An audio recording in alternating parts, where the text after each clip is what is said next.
Hey, it's me, MLB. Here is the Top Delinquent Chapter 4, and this one is titled Failed Test.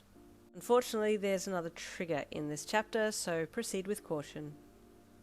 You looked up at him in surprise, completely thrown for a second before you snapped out of it.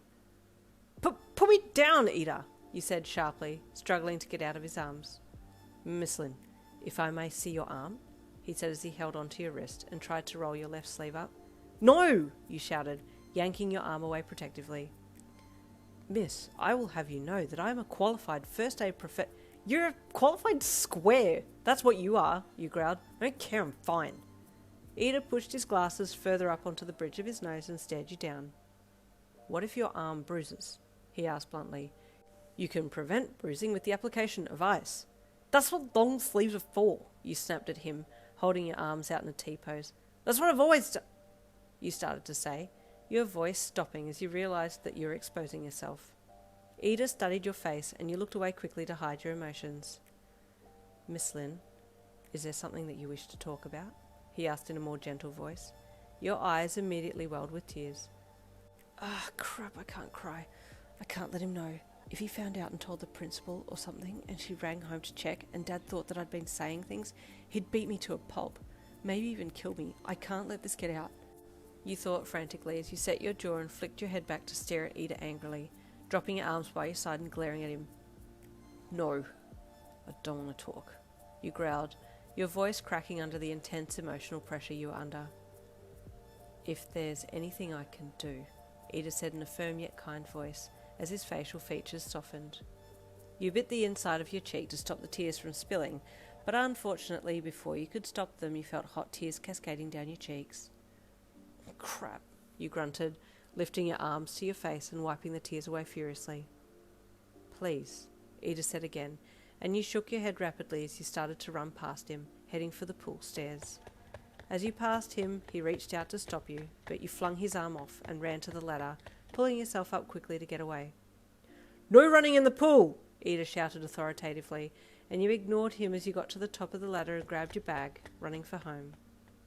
Your dad's car was gone from the driveway as you reached your place, and you breathed a sigh of relief. At least he's out, you thought as you entered the house. Mum, you called gently as you entered. You were a little hesitant since you hadn't seen her since yesterday. You heard a noise from the kitchen and she walked around the corner and glared at you. You okay? You asked when you saw her black and blue bruised eye. See this? She snapped, pointing at her eye. This is because of you. He hits me because you are so useless. And what do when I try and save you? You save your own ass and leave me for dead, she said angrily. Is that what you want? Do you really hate me that much? Your heart sank and you felt sick to your stomach. I'm sorry, Mum. I'm scared. You're the problem, Yin. If you didn't exist, I wouldn't be treated like this, she spat vehemently. Tears formed in your eyes again. I'm sorry, you said in a wobbly voice, your bottom lip quivering as tears rolled down your cheeks again.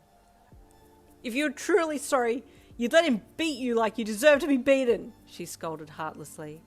You covered your face with your arms and bawled, running past her and up the stairs to your room. Today had been another terrible day. The next day at school, the teacher was giving everyone back the results of an exam that had happened a few weeks ago. You were pushed back in your chair, casually rocking on the back legs with your arms across your chest, jumper still on, and not the least bit fazed about the exam results. Okay class, as you know the results will be next to your student number to maintain anonymity, so you need to look for your number and your exam marks will be there, she said as she handed the results sheet to the student in the front row. You watched as the paper was slowly passed along the line, making its way towards Iida. He took the paper from the student to his left and nodded his thanks before scanning down the list and scowling. You could tell he was displeased from the way his shoulders stiffened and how abruptly he passed the paper on to the next student. Finally it came to you and you scanned for your student number, read your results, then smirked before passing the paper on. DF was next to receive the results page and she sighed heavily as she silently read her result. No good? You asked her in a lowered voice. She shook her head. Failed, she replied in a hushed tone. For all those who have failed this test, there will be a resit next week, and if you fail again, you'll be required to stay for weekend classes in 2 weeks' time.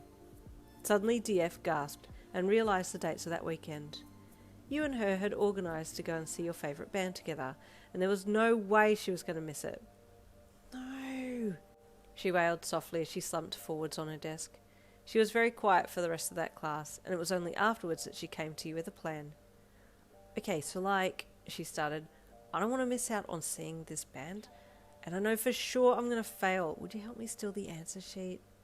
Do you know where it is? You asked with surprise. Yeah, in Teacher's Lounge. All we got to do is break in after school and take pictures of the pages, and we'll be sweet, she said excitedly. That easy, huh? You said with a chuckle. Yeah, okay, I'm in. And there ends chapter 4. Stay tuned for chapter 5 coming tomorrow.